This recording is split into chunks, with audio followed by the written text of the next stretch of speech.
아멘. 네, 오늘은 고난주간 새벽기도회 마지막 날입니다. 그동안 고생 참 많으셨습니다.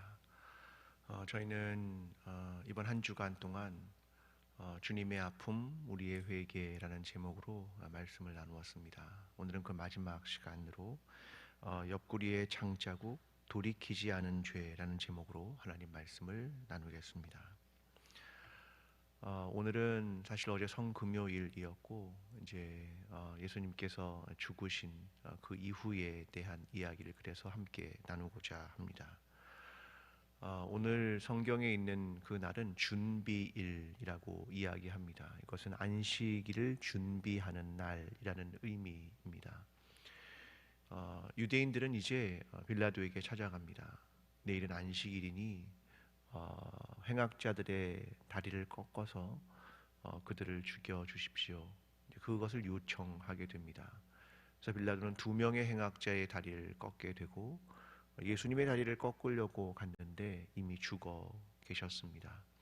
그래서 창으로 그의 옆구리를 찔렀더니 물과 피가 나왔더라. 이것이 오늘 본문 전체의 이야기입니다. 이 이야기에는 구약의 중요한 개념들을 사실은 알고 있어야 합니다. 첫 번째는 안식일이라는 개념이죠. 안식일은 거룩한 시간입니다. 하나님께 드리는 거룩한 시간. 그런데 인간들은 이 안식일 날 쉼이라는 걸 갖게 됩니다. 자신뿐만 아니라 또 거류민, 또 외국인, 종, 심지어는 가축들까지 모두 쉼이라는 것을 갖는 날, 이것이 안식일입니다. 그래서 이 쉼을 위해서는 반드시 준비하는 게 필요합니다. 왜냐하면 그날은 음식도 하지 않기 때문에 그 전날 여러 가지를 준비하는 날이 필요한 겁니다. 그래서 오늘 성경에 준비일이라고 기록된 이유는 바로 그러한 개념들 때문입니다. 우리가 예수 그리스도께서 언제 돌아가셨을까? 그것을 명확하게 하기 위한 것 같습니다. 그래서 그 날이 언제였는가? 그 날을 정확하게 설명하려고 하는 것 같습니다. 또 하나의 계명은 부정의 개념입니다. 그들이 왜 예수님 그리고 2명의 행악자를 빨리 십자가에서 내려달라고 말했냐면 부정이라는 개념을 구약이 말하고 있기 때문입니다. 민수기 19장 11절은 이렇게 말합니다. 사람의 시체를 만진 자는 7일을 부정하리니 그들은 시체라고 하는 것, 죽었다고 하는 것, 그것은 부정하다 이런 개념을 가지고 있었습니다. 그것이 안식일을 지키는데 걸림돌이 된다고 생각한 것입니다. 또 하나의 구절은 신명기 21장 23절입니다. 그 시체를 나무 위에 밤새도록 두지 말고 당일에 장사하여 내 하나님 여호와께서 내게 기업으로 주시는 땅을 더럽히지 말라. 나무에 달린 자는 하나님께 저주를 받았음이니라. 성경의 구절은 밤새도록 나무에 달아두지 말아라 이렇게 이야기를 합니다. 그러니까 이 신명기의 이야기에 따르면 십자가에 오래 두어서는 안 되는 것입니다. 그래서 그들은 그들을 내려달라라고 요청하려면 죽어야 했습니다. 근데 문제는 이런 십자가형이 금방 죽는 게 아닙니다. 이것은 보통 7일에서 10일도 갑니다. 왜냐하면 이 사형의 방법 자체가 인간의 죽음을 가장 길게 느려서 죽이는 방법이기 때문에 그렇습니다. 그런데 그들은 종교화에서 십자가에 오래 매달아둘 수 없었기 때문에 이런 요청을 하게 된 것입니다. 그들은 율법을 지키기 위해 빨리 내릴 방법을 사실 알고 있었던 것 같습니다. 오늘 보면 31절과 32절은 이렇게 말합니다. 빌라도에게 그들의 다리를 꺾어 시체를 치워달라 하니 군인들이 가서 예수와 함께 못 박힌 첫째 사람과 또 그 다른 사람의 다리를 꺾고, 아마 그들은 많은 십자가형을 목격했겠죠. 어떻게 하면 빨리 죽는지를 알고 있었던 것 같습니다. 다리를 꺾어 주십시오. 이 요청을 하게 됩니다. 왜 다리를 꺾으면 죽게 되는가? 우리는 십자가형이 손과 발에 못을 박는 것은 알고 있지만 사실 그것으로 몸의 무게를 지탱하는 데 무리가 있는 겁니다. 십자가형은 그래서 발판이 놓여 있고 일단 발판 위에 사람이 서야 하는 거죠. 왜냐하면 몸무게를 지탱해야 하기 때문에 그렇습니다. 근데 문제는 다리를 꺾게 되면 이 몸무게를 지탱하는 것이 불가능해지는 겁니다. 그러니까 계속 손이 위로 들리는 상태에서 횡격막이 위에 붙게 되는 거죠. 뭐가 어려워지냐면 호흡이 그때부터가 어려워지는 겁니다. 그래서 다리를 꺾게 되면 무게를 지탱하기 위해 다리를 자꾸 세워야 되는 상황이 되는데 그것은 호흡 때문입니다. 그러니까 십자가형에서 다리를 꺾는다는 건 결국 호흡을 빨리 끊겠다. 그래서 그를 죽음에 빨리 이르도록 한다라고 하는 것을 의미하는 것입니다. 그래서 다리를 꺾어달라고 요청을 하게 된 것입니다. 그런데 36절은 이것이 예언의 성취였다. 이것을 설명해 주고 있습니다. 이 일이 일어난 것은 그 뼈가 하나도 꺾이지 아니하리라 한 성경을 응하게 하려 함이라. 출애굽기 12장에 보면 유월절 어린 양을 그들이 식사하게 됩니다. 근데 그때의 하나의 규정은 뭐냐면 뼈를 꺾지 않는다는 것이죠. 이것이 성취되었다라고 하는 겁니다. 사람들은 율법을 위해 부정을 막기 위해 다리를 꺾어달라고 말했지만 그 가운데에서 하나님의 경륜과 하나님의 계획은 성취되고 있었습니다. 이것을 말하는 내용입니다. 예수님은 다리를 꺾이지 않았지만 결국 십자가에서 죽으셨습니다. 그런데 로마의 군병들은 하나의 독특한 일을 행했습니다. 34절입니다. 그중 한 군인이 창으로 옆구리를 찌르니 곧 피와 물이 나오더라. 옆구리에 창을 찌른 겁니다. 이는 죽음의 확인입니다. 그때 물과 피가 나왔다라고 하는 건 이 사람이 죽었습니다라고 하는 것을 말하는 내용입니다. 그들은 죽음의 판별을 위해 창으로 옆구리를 찌른 것입니다. 그런데 중요한 것은 그 다음 절에도 등장합니다. 35절입니다. 이를 본 자가 증언하였으니 그 증언이 참이라. 그가 자기의 말하는 것이 참인 줄 알고 너희로 믿게 하려 함이니라. 그때 당시에 많은 가짜 뉴스들이 있었던 것 같습니다. 사실 예수는 죽지 않았다. 그런데 내렸고 그래서 부활한 것처럼 보이는 거야. 이런 가짜 뉴스들이 계속 있었습니다. 지금 이 이야기를 하고 있고 이 사건을 기록하고 있는 것은 그가 완전히 죽으셨습니다. 이걸 기록하기 위함입니다. 이건 참이었습니다. 사람들이 그것을 보고 그것을 증언해 줄 수 있었습니다. 이렇게 말하는 겁니다. 왜 예수 그리스도는 죽어야 했을까? 하나님은 예수 그리스도를 십자가에서 왜 죽여야 했을까? 하나님은 자신이 왜 십자가를 져야만 했을까? 인간들을 위해 그는 왜 죽어야 했을까? 저는 그 이유를 찾아보고 싶습니다. 그것을 이스라엘의 왕의 역사에서 찾아보고자 하는 것입니다. 열왕기하의 말씀으로 가보겠습니다. 15장 27절입니다. 유다의 왕 아사랴 제52년에 르말랴의 아들 베가가 이스라엘 왕이 되어 사마리아에서 20년간 다스리며, 자, 북이스라엘의 왕들에 대한 역사입니다. 북이스라엘의 왕들은 총 19명이었습니다. 그런데 오늘 본문에 등장하는 사람은 18번째의 사람입니다. 자, 그가 이제 베가가 마지막을 향해 달리고 있고 마지막 호세아가 그를 암살함으로 왕의 자리에서 내려오게 되는데, 마지막 왕은 아수르로부터 완전히 멸망당한 왕이니까 도대체 그동안 무슨 일이 있었는가, 그것을 말해주는 구절입니다. 그의 20년간의 통치, 그 통치를 어떻게 요약하고 있는가라고 하는 거죠. 그 다음 절 28절입니다. 여호와께서 보시기에 악을 행하여 이스라엘로 범죄하게 한 느밧의 아들 여로보암의 죄에서 떠나지 아니하였더라.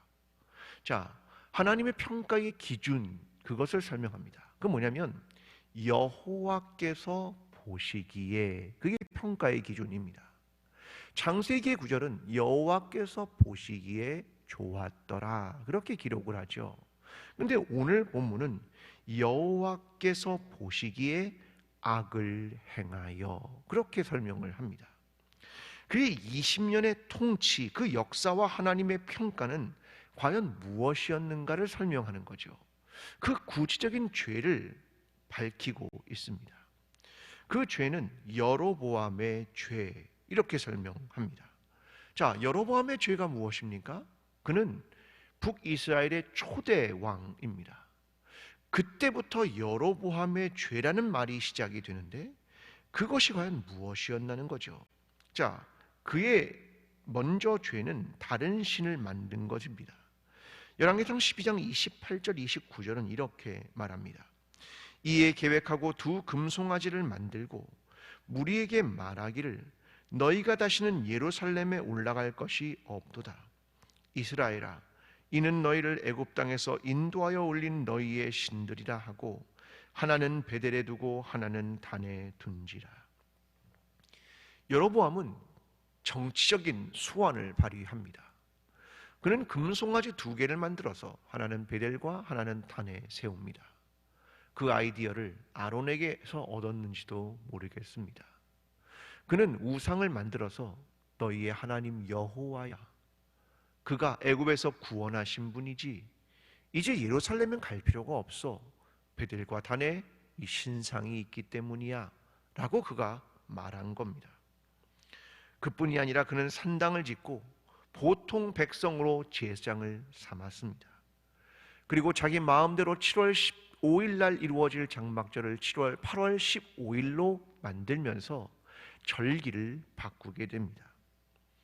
이 모든 내용은 뭐냐면 종교입니다. 그가 유사 종교를 만들고 있다, 그 내용입니다. 왜요? 자기를 위해서. 왜요?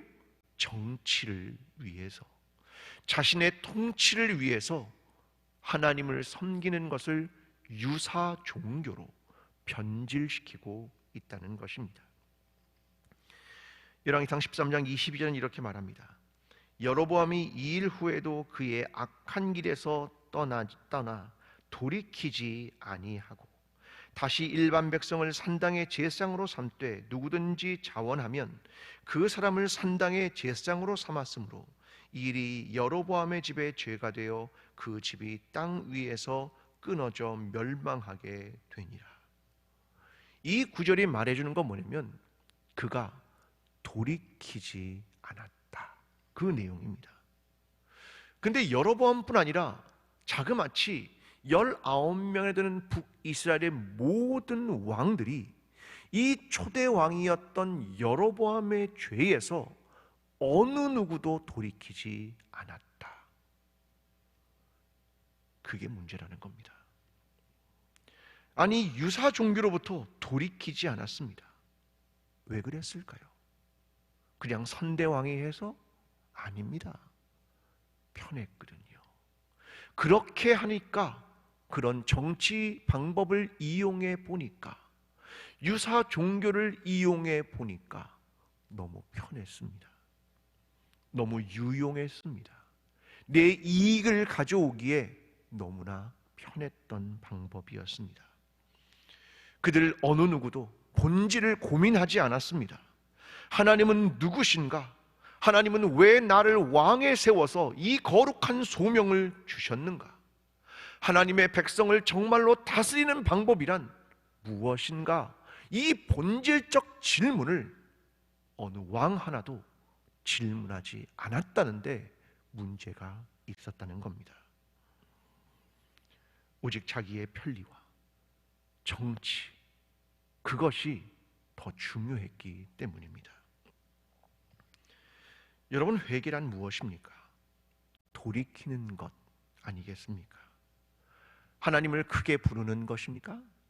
아니면 입술로 죄를 읊조리는 것입니까?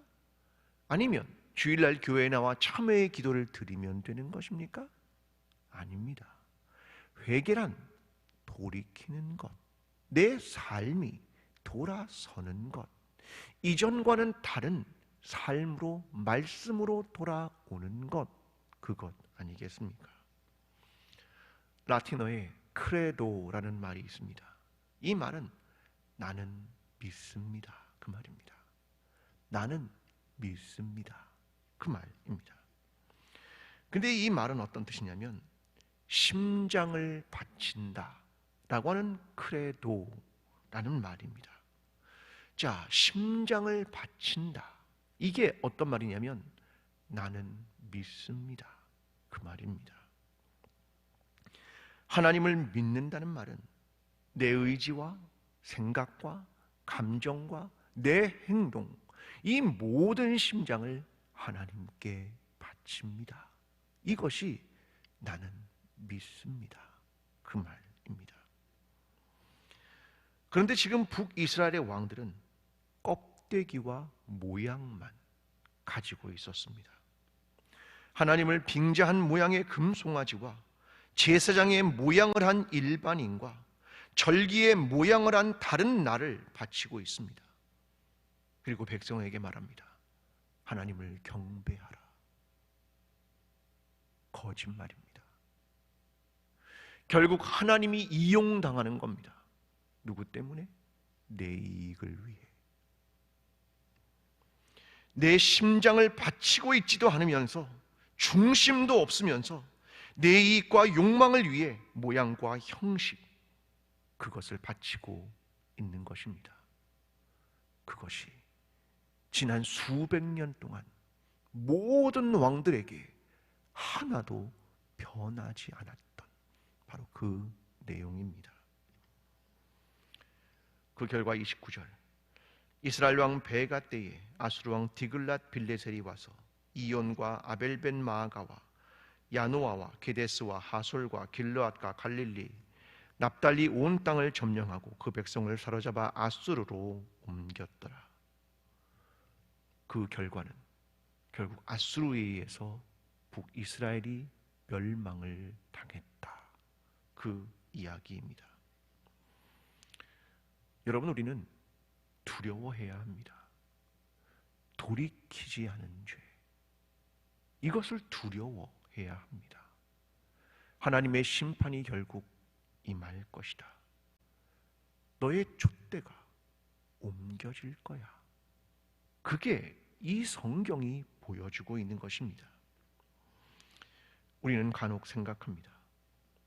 회개란 내가 처음 주님 만났을 때 하는 거지. 눈물을 많이 흘리면 되는 건가? 마음이 찡한 감정이 생기면 되는 건가? 그렇지 않습니다. 우리의 가졌던 신앙이 그 중심을 잃고 모양과 형식만 가지고 있던 모든 때를 회개해야 합니다. 하나님을 내 이익을 위해 이용했던 모든 것을, 그리고 돌이키지 않은 우리의 죄를 회개해야 합니다. 주님은 십자가에서 완전히 죽으셨습니다. 그걸 확인한 게 창으로 옆구리를 찌른 겁니다. 물과 피가 나왔더라. 이것은 완전한 죽음입니다.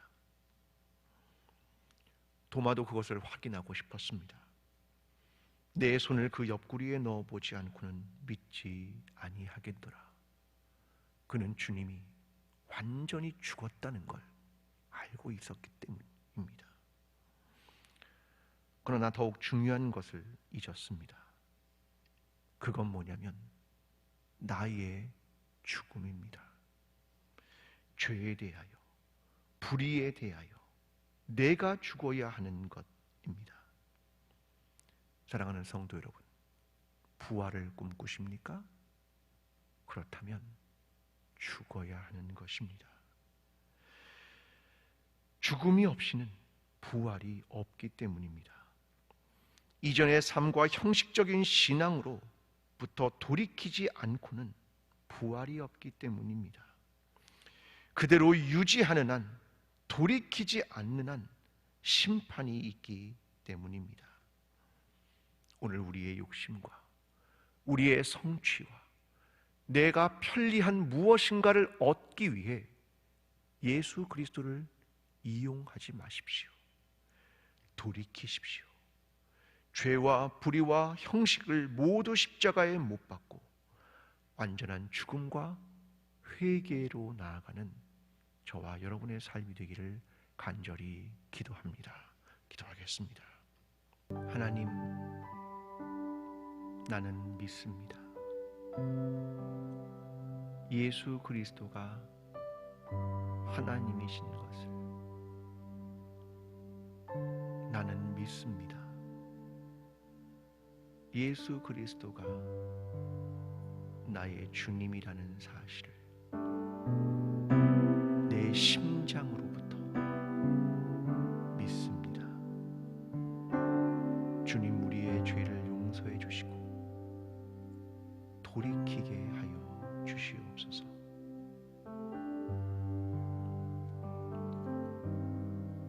이제는 우리를 위하여 십자가를 지시고 부활하신 예수 그리스도의 은혜와 하나님 아버지의 끝없는 사랑과 성령님의 교통하심이 주의 죽으심을 기억하며 우리의 죄로부터 돌이키기를 소원하는 여기에 머리 숙인 모든 하나님의 백성들 머리 위에, 광주제일교회 위에, 나라와 온 세계 위에 지금부터 영원까지 함께 하시기를 간절히 축원하옵나이다. 아멘.